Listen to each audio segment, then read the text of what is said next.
Tonight on KPBS Evening Edition, President Trump backs off of changes to the census. The president says there will not be a citizenship question, but he says he wants to find other ways to study the issue. And Vice President Mike Pence speaks to members of the military in San Diego, how he praised the Coast Guard and Navy today at North Island. Flow Hive is great because it's made it accessible to so many more hobbyists, which then allows that genetic diversity. Protecting bee colonies. See how beekeepers in San Diego and around the world are using new technology to help maintain bee populations. It's almost like putting the liver immediately back in the body where it can continue to function rather than sitting cold for hours.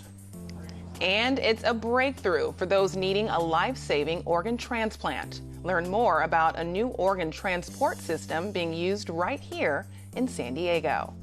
KPBS Evening Edition starts right now.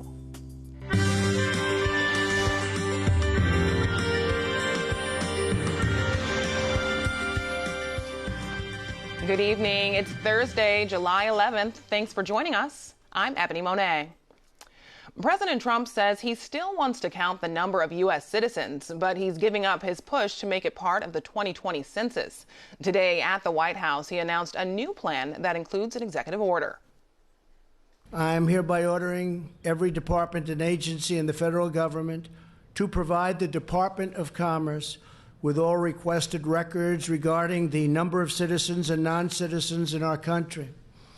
They must furnish all legally accessible records in their possession immediately. We will utilize these vast federal databases to gain a full, complete, and accurate count of the non-citizen population, including databases maintained by the Department of Homeland Security and the Social Security Administration. The Supreme Court put a stop to President Trump's proposed citizenship question. Some of the census forms are already being printed without the question. The executive order allows federal agencies to easier share information on non-citizens. Vice President Mike Pence is in San Diego tonight to attend a fundraiser for the Trump re-election campaign. Earlier today, he visited members of the military in Coronado. KPBS reporter Matt Hoffman was there. Today, the vice president was on board the U.S. Coast Guard cutter Monroe, where more than 39,000 pounds of cocaine was offloaded. After he spoke, we had a chance to ask him about issues facing San Diego and the nation. Pence took the stage as the Coast Guard prepared to offload drugs seized in the Pacific Ocean with a street value of more than $500 million. And the cartels that fuel their deadly trades represent one of the greatest national security and public health threats to the American people. These criminal organizations in Central America are also helping to fuel the crisis at our southern border. Pence talked with reporters about going to the southern border in Texas tomorrow.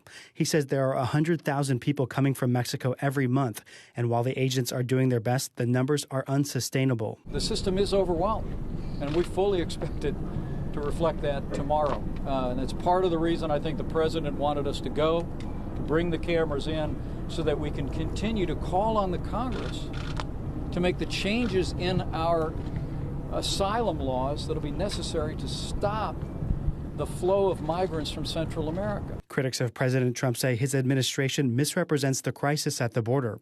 Today, reporters pressed him, saying people are coming here because they're fleeing crime and violence in their home countries. We asked Pence about the constant flow of raw sewage from Mexico into San Diego that's forced beaches to close and created a public health crisis. San Diego's mayor spoke to the president recently about the issue at the White House. What I will do is today I will follow back up with that. I don't know if the president's had any interaction with the mayor on that topic, but the beauty of the bay and the quality of life here is something that we want to support, and so we'll be looking into that. We also asked Pence about Duncan Hunter, his only Republican ally in Congress from San Diego County, and accusations that Hunter used more than $200,000 in campaign funds to pay for his lavish lifestyle. Well, I simply cannot comment on an ongoing criminal matter.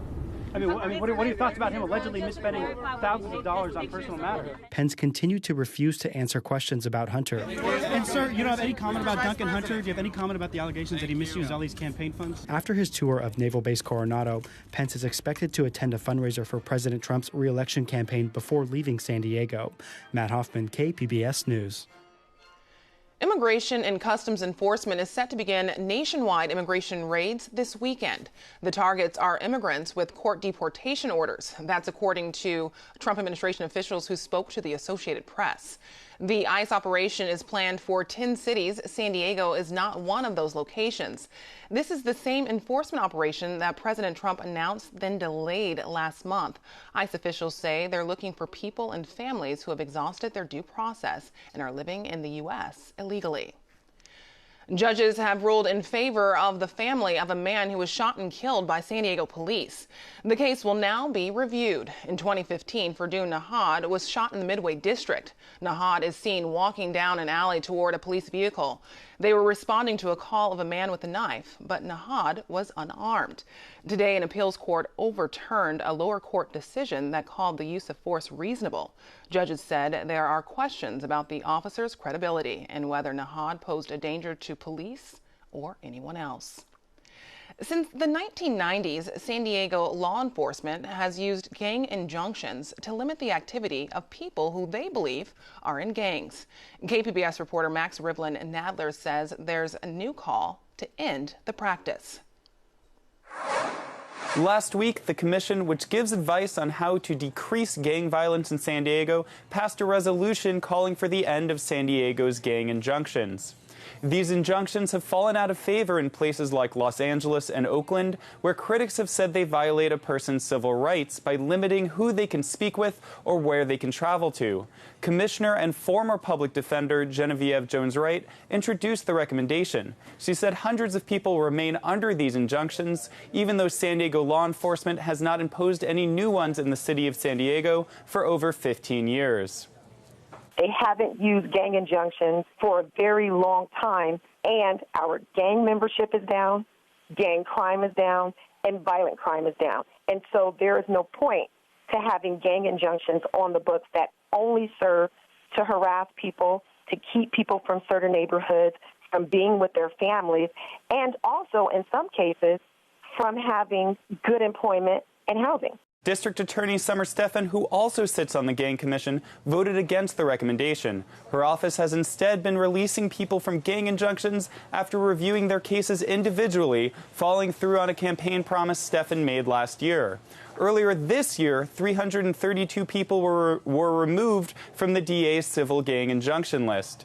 The DA's office told KPBS that they expect to release more individuals from gang injunctions in the near future, but justified the continued existence of the gang injunctions by telling us that 97 of the people on the list had arrests or convictions from September 2017 to September 2018. It's unclear the severity of those offenses. Recommendations from the Gang Commission are then presented to the City Council's Public Safety and Livable Neighborhoods Committee for possible action. The committee is chaired by Councilmember Monica Montgomery, and her office tells us that their next update from the Gang Commission is slated for this fall. Max Rivlin-Nadler, KPBS News. More money will be made available to victims of wildfires caused by utility companies. A bill passed today establishes a new fund for fire victims. Governor Gavin Newsom is expected to sign it. The bill is the response to PG&E declaring bankruptcy after last year's Camp Fire. It also requires utilities to spend billions of dollars in safety upgrades. Southern California will get more flooding during high tides. This according to federal scientists who attribute it to sea level rise. KPBS reporter Eric Anderson says San Diego is already seeing an increase. High tide flooding is expected to become much more common in coming years. National Oceanic and Atmospheric Administration scientists say the San Diego region is expected to have 5 to 9 days of high tide flooding this year. That's up from just 2 events in 2000. Study co-author William Sweet says the trend is for even more flooding events as sea levels rise. High tide flooding is increasing every year, and it's something that communities are going to have to start to reckon with. And these reports are put out so communities can be best prepared for what to expect in terms of flooding today, tomorrow, and the years to come. Sweet says NOAA looked at high tide flooding events around the country and found that there were a record number of incidents last year. He expects those records to fall with regularity in coming years. Eric Anderson, KPBS News. Whether it's at the beach or anywhere else in the county, San Diego is going to be hot this weekend. Regina Miller has tonight's forecast. Well, the big story across Southern California is the heat is going to be expanding here. Tonight, our overnight low in the metro locations, 66 degrees and partly cloudy. Other temperatures tonight, Chula Vista is at 64 in Oceanside, Borrego Springs at 80 degrees for tonight. And then tomorrow, we've got partly sunny skies, Chula Vista 75 degrees, 76 in San Diego, 78 in Oceanside, and it is going to be a hot weekend. So our temperatures are running above average at the coastal locations. We also have a moderate risk for rip currents, so watch for that if you're heading to the beaches on Saturday and Sunday. We have partly sunny skies, and it's going to be warm with a temperature of 80 degrees. Inland areas will get to 92 by Saturday, 93 on Sunday with plenty of sunshine in the forecast. And the desert locations, we're at 114 on Friday, mostly sunny and hot, 113 on Saturday, and then we get to 111 on Sunday. In the mountain areas, we've got plenty of sunshine in the forecast for Friday at 84 degrees, Saturday and Sunday, plenty of sunshine, and we can't rule out just a small chance for a stray storm over the mountains for this weekend. Otherwise, we just have the sunshine and the heat. I'm meteorologist Regina Miller with your forecast for KPBS. Pride events officially begin tomorrow, but we're already seeing some of the celebration. At San Diego State University, the rainbow flag was raised this afternoon at the Student Union. While Pride is a huge event, there's still more happening this weekend. KPBS arts editor Nina Guerin has this preview. Were you lucky enough to get tickets to see alternative pop star Billie Eilish? She's the hottest ticket of the summer. White shirt, now red, my blood. The Los Angeles artist is only 17, but she's already being described as a game changer who is breaking the mold. Eilish's music is a mix of electropop with a spooky edge, and her baggy fashion is a deliberate feminist statement. She's loved by teens and music snobs alike, which is why her San Diego concert sold out in minutes. But don't worry, if money is no object, resale tickets are still available. Miss Saigon is a musical inspired by the opera Madame Butterfly. But for the show, the story is relocated to Saigon during the Vietnam War.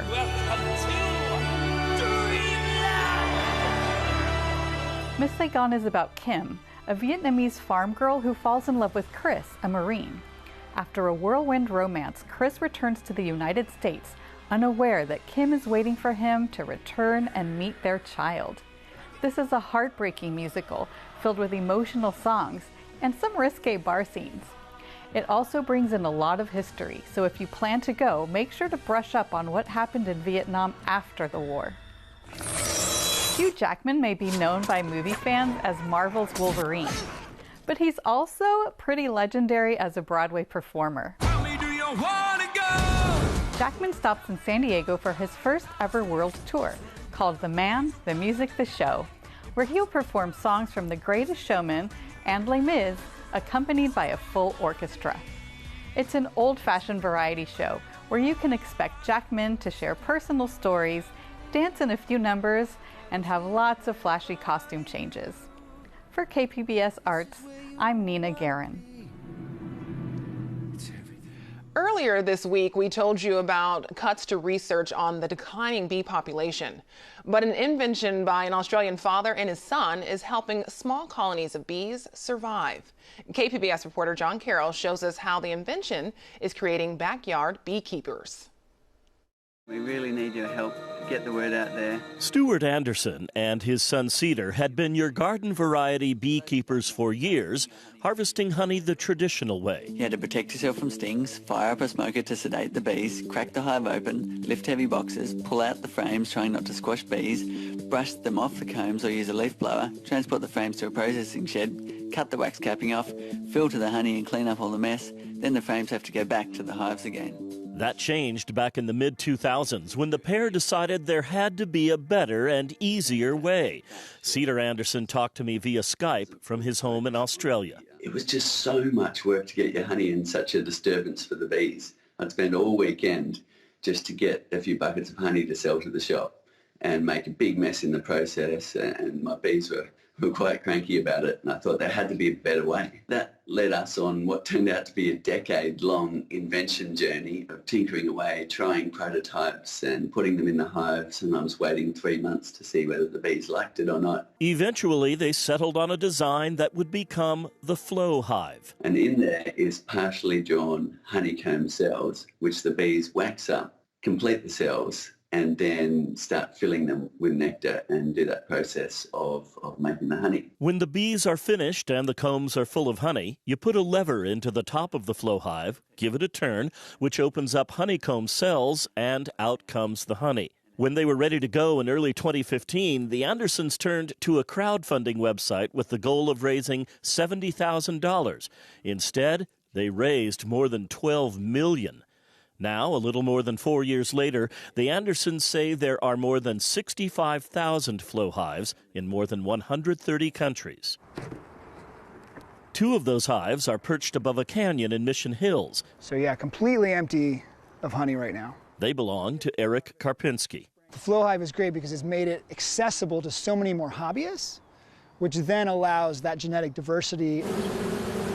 Genetic diversity is critical to strong bee colonies. It makes them much more able to fight off viruses and to withstand destruction brought by the use of insecticides.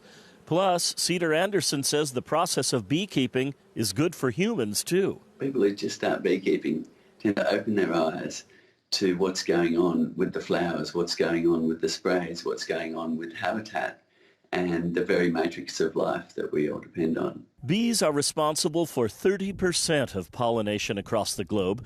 If they go, so do fruits and vegetables. And you can just see how beautiful it is. Aside from the delicious honey he harvests a couple of times a year, Eric Karpinski says it feels great to be doing his part to combat colony collapse. I love that we just have all these little pockets of reserves all across the U.S., all across the world, because we don't know exactly what causes colony collapse. If all of a sudden there's a huge colony collapse set in a bunch of commercial beekeepers, we could put out the word, hey, we need queens, we need some hives. Even with a flow hive, you still have to tend to your bees, which means you need a bee suit and a smoker. It may not be traditional beekeeping, but it is an effort. However, you could call it a labor of love. When all the beekeeping work is done, the beekeeper garb comes off, so do the lids. And that's when it's time to taste sweet success. John Carroll, KPBS News. You can find out more about the flow hives by visiting the website honeyflow.com. More cases of E. coli from the San Diego County Fair have been confirmed. County health officials have confirmed 10 cases. There's also another case considered probable. Each case involved exposure to animals at the fair last month. That includes a 2-year-old boy who died from the illness. The fair closed its animal exhibit after the first batch of cases and closed its scheduled run last week. San Diego's Scripps Institute is trying to develop an HIV vaccine. It's backed by a $130 million national grant. And KPBS science and technology reporter Shalina Chatlani says it's a big part of the global fight against the virus. HIV is difficult to deal with because there are just so many strains of it. That's according to Dennis Burton, one of the lead researchers from the Scripps Research Institute. In his lab, he is working with other scientists around the world to create a vaccine that can induce different kinds of antibodies, or proteins in the blood that fight a virus. We have this big variability problem, that there are so many strains of the virus that we need particular types of antibodies that will take out all these different strains. And inducing those by vaccination turns out to be difficult, much more difficult than usual vaccination. And so we've had to come up with some very new strategies. Burton says other vaccinations have been narrow in the strains they can fight, or they simply haven't worked that well. So these researchers are trying to create something more general. Burton says the vaccine will be geared toward children so they can develop an immunity to the virus. Researchers at Scripps are leading this international research effort and will be receiving around half of the grant money over the next several years. The hope is to develop an actual vaccine that can be tested on humans. Shalina Chatlani, KPBS News. Each year, about 12,000 people are added to the waiting list for a liver transplant. Here locally, Scripps Green Hospital is testing out a new transport system, which doctors say could improve upon the system and potentially help save lives. We're joined now by Dr. Christopher Marsh, who is the director of Scripps Organ Transplant Program. Welcome.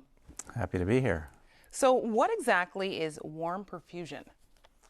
Yeah, so we have new technology where we're putting livers instead of in ice and transporting around. We're putting them on a machine which has blood in it, and it's warmed to normal body temperature, oxygenated. And in addition, we've added nutrients, electrolytes, things to feed the liver, and it basically supports the liver. And as I call it, it's almost like putting the liver immediately back in the body where it can continue to function rather than sitting cold for hours. And how big of a development is this? Well, this is a huge change. For 50 years, we've been putting livers on ice and shipping them and having to hurry up and put the organ in before it deteriorated. This change we're seeing is that with putting it on this machine, it does two things. It keeps the liver going. We have the ability to assess its function, and we think that it will extend the times that the liver can be on the machine before it's put back in the body. And it's going to, we feel, will change the nature of how we do transplants and hopefully increase the success of transplants. And you've already applied this process here locally. Can you talk about a transplant performed on a police officer? Yeah, so he was the first in the region in San Diego to have a liver put on this pump and transplanted.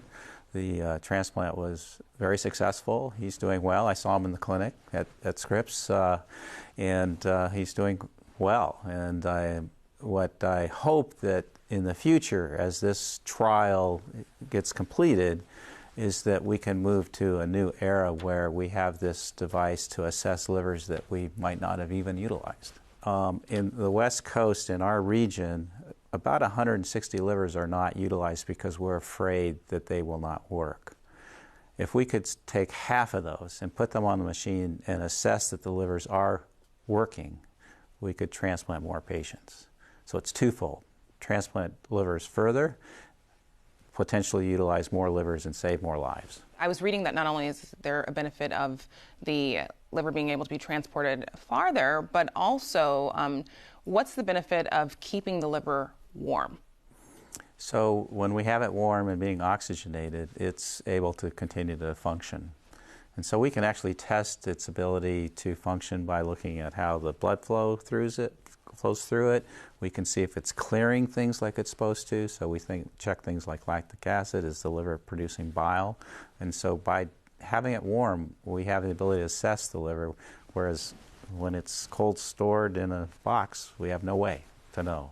So what's next? Tell us about the process of this trial. So the trial has to be finished, and of course that's the whole idea, to do the trial to prove that it's safe. Then I think it's a rollout. Like anything that gets started, a new immunosuppressive drug, you kind of know how it works, but then you learn when to use it, how to use it. Obviously this is a technical preservation system that does have some costs, but we want to apply it more and more to probably, as I mentioned, livers that are marginal we wouldn't use, and also allows us to transport more safely across distances so we can get the livers to the right person who needs it the most urgently. Thank you so much. You're welcome. I'm Judy Woodruff. Tonight on the NewsHour, the White House backs down on adding a citizenship question to the census. Coming up at 7 after Evening Edition on KPBS. Now here's a recap of tonight's top stories. Citizenship will not be a question on the 2020 census. President Trump announced he will not pursue the issue in court. The Supreme Court recently rejected the proposed citizenship question. Instead, the president is ordering federal agencies to share information that could be used to count citizens and non-citizens. Vice President Mike Pence visited with military members today in Coronado. He boarded a Coast Guard cutter and watched the unloading of drugs seized from the Pacific. The vice president will also attend a fundraising event for the Trump re-election campaign here in San Diego. Governor Gavin Newsom is expected to sign a bill passed today that establishes a new fund for wildfire victims. The money will be for those affected by fires caused by utility companies. The bill is a response to PG&E declaring bankruptcy after last year's Camp Fire. And here's a look at what we're working on for tomorrow in the KPBS newsroom. On Morning Edition, the increasingly long line of asylum seekers waiting in Tijuana, how the list is growing as fewer people are being allowed into the U.S. And on Roundtable, racial tensions on the campus of Southwestern College in Chula Vista, why some employees claim discrimination has gone unchecked. You can find tonight's stories on our website, kpbs.org/evening edition. Thanks for joining us. Have a great night.